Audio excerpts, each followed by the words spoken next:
Steve Smith जब matches खेल लेना पाकिस्तान सुपर लीग में, तो कुछ लड़कों को हमारे उसके साथ बिठाना चाहिए और क्लासेस दिलवानी चाहिए, क्योंकि हमारे यहाँ ये परसेप्शन होता है ना कि यार उसका तो नेचुरल गेम यही है, वो नहीं बदल सकता इसको। भाई क्यों नहीं बदल सकता? स्टीव स्मिथ का T20 में ओवरऑल स्ट्राइक रेट 133 है, लेकिन पिछले एक साल से उसने ये ठान लिया कि उसको ओलंपिक्स में पार्टिसिपेट करना है, तो उसने अपनी बैटिंग पर मेहनत की है। इस साल, पिछले साल जो बीबीएल हुआ वहां पर 167 के स्ट्राइक रेट से, इस साल पीएसएल में आया 157 के स्ट्राइक रेट से अब तक बैटिंग कर रहा है। कंप्लीटली चेंज्ड स्टीव स्मिथ नजर आ रहा है। क्यों? क्योंकि उसने अपने ये जो भेजा है ना, ये अल्लाह ताला ने जो भेजा है, इसमें आपको चेंजेस करनी पड़ती हैं। आपको अपना माइंडसेट चेंज करना पड़ता है अपनी इंटेंट को शो करवाने के लिए। यहां से चेंज होती है चीज। Steve Smith is a prime example, जिसने अपनी गेम को पिछले एक साल में चेंज किया है, सिर्फ इसलिए क्योंकि उसने टारगेट बनाया हुआ है कि मैंने ओलंपिक्स में जो T20 इंक्लूड हुआ है 2028 में, उसमें पार्टिसिपेट करना। ये होता है विजन उसका। उसका एक ड्रीम था ओलंपिक्स में जाना, चूंकि ओलंपिक्स में क्रिकेट थी नहीं और अब आ गई है T20 फॉर्मेट की, तो अब उसका है टारगेट कि यार मैंने ओलंपिक्स जाना है और मैंने किसी तरीके से अपना केस स्ट्रॉन्ग करना। This is how you absolutely change your game. Mindset change होता है। हमारे यहां पर सिर्फ कहा जाता है, और एक एक जो है ना फैन आर्मी आती है और वो कहती है कि जी उसका तो नेचुरल गेम ये है, वो नहीं कर सकता कुछ भी। करने की कोशिश करो तो क्या नहीं हो सकता, सब कुछ हो सकता है, बस करने वाला होना चाहिए। स्टीव स्मिथ ने वो शो किया। मुल्तान सुल्तान, मुझे ऐसा लगता है कि जो सब बड़ी साइनिंग्स हुई ना पाकिस्तान सुपर लीग में, उसमें सबसे बेहतरीन साइनिंग अगर किसी की हुई है वो स्टीव स्मिथ की है। टॉप ऑर्डर में स्टेबिलिटी प्रोवाइड करते हैं, एक्सपीरियंस के साथ गाइड करते हैं एस्टन टर्नर को, और प्रॉपर अपनी टीम को लेकर चलते हैं। हालांकि पिछले मैच में वो फेल हुए, साहिबजादा फरहान फेल हुए, जॉश फिलिप फेल हुए, जिसकी वजह से मुल्तान हार गए। Otherwise Multan is looking rock solid. Her box उनका टिक्ट है। आप मुल्तान सुल्तान्स को, मैं तो पहले दिन से कह रहा हूं कि यार दे आर द वन जो कि बहुत आसानी से फाइनल खेल सकते हैं। अब उनकी टीम देखे, शान मसूद चौथे पर आके जिस तरीके से खेलने, पिछले मैच में भी उन्होंने रेजिस्टेंस शो की। Arfat Manas, Ashton Turner, Steve Smith के बाद जो दूसरी फॉरन बहुत जबरदस्त साइनिंग हुआ एस्टन टर्नर है। बॉलर बॉलिंग के साथ भी परफॉर्म करके दे रहा है, बैटिंग के साथ भी परफॉर्म करके दे रहा है, और कप्तानी ऑन पॉइंट कर रहा है वो।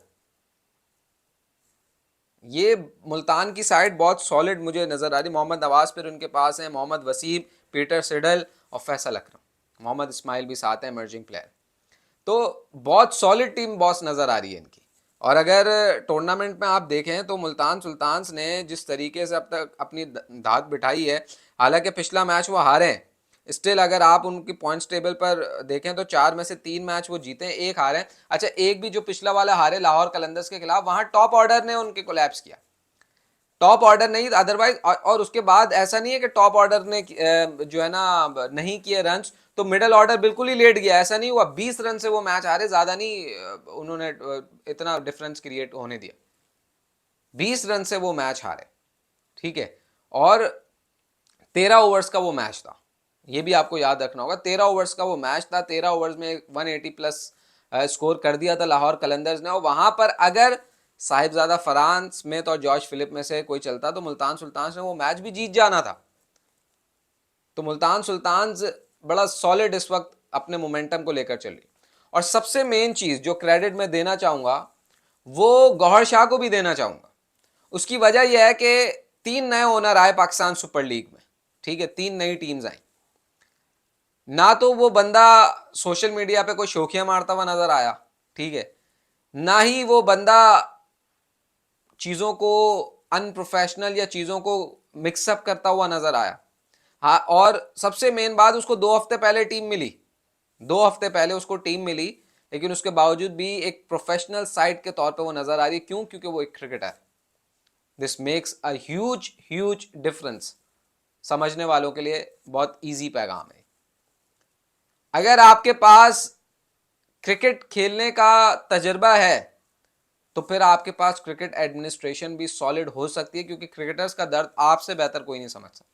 तो एक प्रोफेशनल साइड नजर आ रही है, डिस्पाइट द फैक्ट कि सिर्फ 2 हफ्ते पहले गौहर शाह को टीम मिली और उनके मतलब की भी नहीं मिली। ऑक्शन में वो क्वेटा ग्लैडिएटर्स के साथ बैठे थे, टीम उनको मिली मुल्तान सुल्तान्स। बल्कि सियालकोट स्टैलियंस मिली थी, बाद में मुल्तान सुल्तान हुई। टीम उनके मतलब की नहीं थी, लेकिन still he just took out best from these guys. ये बहुत मजे की चीज है, उस पर आपको तारीफ करनी पड़ेगी गौर शाह की कि वो आए और अब तक ना तो उनकी टीम से कोई एज सच कंट्रोवर्सी आई है, ठीक है, बिल्कुल प्रोफेशनली हर चीज मैनेज्ड नजर आ रही है उनकी टीम। और अगर क्रिकेट वाइज बात करें, सारे बॉक्सेस टिक नजर आ रहे हैं, अब तक उनकी सॉलिड परफॉर्मेंस है। हालांकि मैं कह रहा हूं एक मैच हारे, लेकिन वो एक मैच में अगर देखा जाए तो डिफरेंस सिर्फ टॉप ऑर्डर का था। लाहौर कलंदर्स का टॉप ऑर्डर, उसने रन्स किए, इमॉन ने रन्स किए, अब्दुल्ला शफीक ने किए और नईम ने किए। यहां पर 3 फेल हुए, ये डिफरेंस था। नीचे वालों ने किया, ऐसा नहीं कि वो फेल हुए तो आपका वो यार यही तो वीकनेस है। नीचे वालों ने किया, लेकिन वो उस तरीके से रेजिस्टेंस नहीं हो पाया। और फिर 13 ओवर्स का गेम था, रिड्यूस, ऑलरेडी बारिश का मौसम था, लेकिन उसके बाद भी लड़ते हुए नजर आए। तो इन पिचेस पर इस तरीके से परफॉर्म करना, Multan Sultan is one of my teams which I think final जीतने का नहीं कहता, बट मुझे ऐसा लगता है कि वो फाइनल खेलेंगे, जरूर लाजमी खेलेंगे। एक कॉम्पैक्ट यूनिट के तौर पे वो सामने नजर आ रहे हैं, ये बहुत एक अच्छी चीज है। दूसरी जानिब क्वेटा ग्लैडिएटर्स की अगर बात करें, क्वेटा ग्लैडिएटर्स, अहमद दानियाल आज इंजर्ड हो गए, ठीक है, उनको हैमस्ट्रिंग इशू हुआ है, तो वो तो बाहर चले गए। लेकिन वो पार्ट टाइमर्स के साथ जा रहे हैं, सऊद शकील और हसन नवाज। बॉलिंग आज उनकी कमजोर नजर आई, और हसन नवाज को कंसिस्टेंसी क्रिएट करनी पड़ेगी अपनी बैटिंग में, क्योंकि मिडिल ऑर्डर में Quetta Gladiators highly rely on him, ठीक है। तो वो आकर शुरू में थोड़ा सा स्लो खेलते हैं, सेटल होते हैं, और उसके बाद फिर अगर वो रन्स करें तो अच्छी बात है, ना करें तो फिर टीम पर प्रेशर आता है। सऊद शकील ने थोड़ा रेजिस्टेंस किया, आज उनकी पोजीशन भी चेंज हुई बैटिंग की, नाफे ओपन आए शामिल हुसैन के साथ, उन्होंने थोड़ा सा उस बैटिंग ऑर्डर में भी शफल किया। लेकिन क्वेटा ग्लैडिएटर्स की बॉलिंग बहुत कमजोर नजर आई in front of Multan Sultan. और मुल्तान सुल्तान ने एक टैक्टिकल जो स्मार्टनेस दिखाई वो भी आपको नोट करनी पड़ेगी, और वो ये थी कि मुल्तान सुल्तान ने जल्द से जल्द टारगेट को जो है वो चेस करने की कोशिश की, ताकि रन रेट भी उनका जो है ना इंटैक्ट रहे। ये एक बहुत, ये छोटी मोटी चीजें हैं जो नजर आती हैं, इसको हाईलाइट होते हुए नजर आती है। और ये वो चीजें हैं जो कि स्मार्टनेस बताती है किसी भी टीम और उसकी मैनेजमेंट की। क्या आपने कौन सा मैच कैसे जीतना। हम बड़े इवेंट्स में बात करते हैं कि यार इंडिया जो है वो बड़ा टैक्टिकल चीजों को लेकर चलती है, तो इंडिया टैक्टिकल, वो मैनेजमेंट उनकी टैक्टिकल चीजों को सोचती है और उनको एग्जीक्यूट करवाती।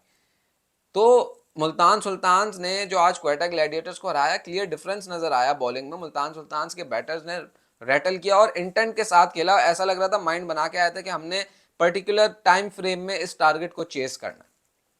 ये बहुत अच्छी चीज थी उनकी, जो पर्सनली मुझे बहुत अच्छी लगी। अच्छा जनाब, अब आते हैं जरा कल के मैच पर, जो कि लाहौर का इस लेग में लास्ट मैच होगा। और उस मैच में यकीनी तौर पे जो कराची में टीम्स पहुंच गई हैं, और उनमें से लाहौर कलंदर्स हैं, कराची किंग्स हैं, पेशावर ज़ल्मी और हैदराबाद किंग्समैन है। तो सुल्तान्स और रावलपिंडीज, ये दो मैच, ये दो टीम्स का मैच कल आखिरी होगा लाहौर में इस वाले लेग का, और फिर एक दिन का गैप, और वेडनेसडे से हैदराबाद किंग्समैन और जालमी का मैच कराची में स्टार्ट होगा, और फिर कराची में ही मैचेस चलेंगे। तो सुल्तान्स इस जीत के साथ टॉप पर आ गए हैं, और कल उन्होंने मोस्ट लाइकली सेम टीम के साथ सामना करना है रावलपिंडीज का। अब रावलपिंडीज की जो टीम है वो इस वक्त मुश्किलात से दो चार है, ठीक है। सोशल मीडिया का गेम उनका ऑन है, वो हर उस चीज में आगे आगे नजर आ रहे हैं, लेकिन इन टर्म्स ऑफ गेम वो सबसे पीछे नजर आ रहे हैं। एक तो उनके कप्तान की जगह बनते हुए नजर नहीं आ रही, अब्दुल्ला फजल को उनको किसी ना किसी तरीके से यूटिलाइज करना पड़ेगा top of the order. Bowling में उनके जो नाम है मेन बड़े, वो उनको उस तरीके से परफॉर्म करके नहीं दे रहे जिस तरीके से वो एक्सपेक्ट कर रहे हैं। दूसरी बात, आसिफ आफरीदी को वो यूटिलाइज नहीं कर रहे, 2 करोड़ समथिंग का उसको खरीदा है। नसीम शाह उनके इंजर्ड हो गए, ठीक है। आमिर उनको परफॉर्म करके नहीं दे रहे। तो वो जितनी हाइप सोशल मीडिया पर बनाई थी ना, वो जब तक ग्राउंड में नजर नहीं आएगी, मजा नहीं आएगा फैंस को आपके। सोशल मीडिया टीम ने आपके अपने पैसा वसूल करवा दिया है, उन्होंने अपना काम करके दिखा दिया, लेकिन अगर आपकी अपनी टीम ग्राउंड पर परफॉर्म नहीं करेगी तो फिर वही इस्लामाबाद यूनाइटेड आपको ट्रोल करेंगे, मुल्तान सुल्तान आपको ट्रोल करेंगे, इसी तरीके से कहानी चलती रहेगी। तो इस चीज को देखने की जरूरत है। कल का मैच जिस तरीके से मुल्तान सुल्तान मुझे नजर आ रही है, मुझे नहीं लगता पिंडीज का कोई चांस है, अनटिल अनलेस कोई वो बहुत एक्सेप्शनल परफॉर्मेंस प्रोड्यूस कर सकेगा।